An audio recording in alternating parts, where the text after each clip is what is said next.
नमस्कार दोस्तों, मैं वंदना नंदा आपके सामने प्रस्तुत करने जा रही हूँ वेब मॉरल स्टोरी की एक स्टोरी।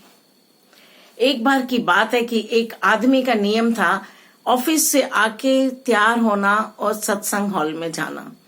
वो रोज सत्संग सुनने जाता था, उसका नियम बन चुका था। आज भी उसने ऐसा ही किया। ऑफिस से आया, तैयार हुआ और सत्संग हॉल की तरफ चल पड़ा। रास्ते में उसका पैर फिसला और उसके कपड़े सारे कीचड़ से सन गए। उठा, वापिस आया, कपड़े बदले, फिर चल पड़ा। जैसे ही वहां पे पहुंचा, पता नहीं अचानक क्या हुआ कि फिर से वो गिर पड़ा और फिर उसके कपड़े पूरे कीचड़ में सन गए। वो उठा, वापिस आया घर, फिर उसने अपने आप को साफ किया, कपड़े पहने और चल पड़ा सत्संग हॉल की तरफ। इस बार बहुत अलर्ट था, लेकिन जैसे ही वहां पहुंचा, क्या देखता है कि वहां एक आदमी दिया लेके खड़ा है। उस आदमी ने उसको दिए की लौ दिखाई और धीरे धीरे उसको सत्संग हॉल तक पहुंचा दिया सुरक्षित।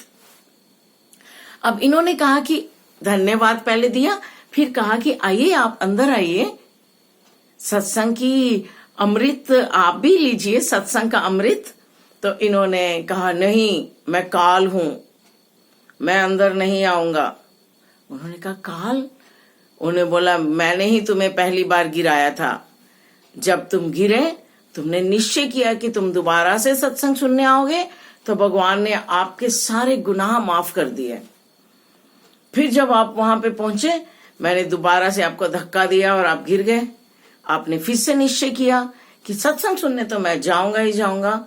जैसे ही आपने निश्चय किया, इधर भगवान जी ने आपके परिवार के सारे गुनाह माफ कर दिए।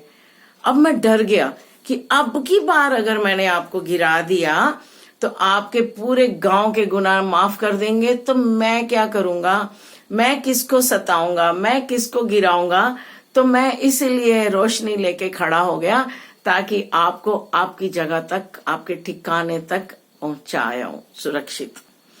तो दोस्तों, हमने ये देखा कि जब हम दृढ़ संकल्प करते हैं, जब हम कोई नियम बनाते हैं, तो माया, काल सब हमारे आगे आते हैं। लेकिन जब हमारा वो निश्चय दृढ़ हो जाता है, तो वही हमें रोशनी दिखाते हुए वहां पहुंचा देते हैं, क्योंकि वो डरने लगते हैं, क्योंकि हमारा संकल्प इतना दृढ़ होता है कि उसके आगे उस पे माया का वश नहीं चलता। तो हमारे सारे गुनाह माफ हो जाते हैं। माया हमें खुद रोशनी लेके सफलता तक पहुंचाती है। काल हमारे साथ साथ चलता है कि हम सुरक्षित रहें।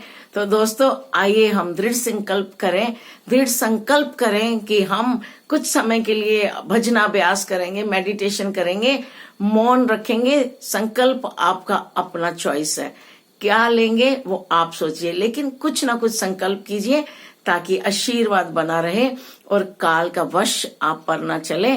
काल खुद ही आपके आगे रोशनी का दिया लेके चले और आपके सारे गुनाह माफ हो जाएं। नमस्कार, जय हिंद।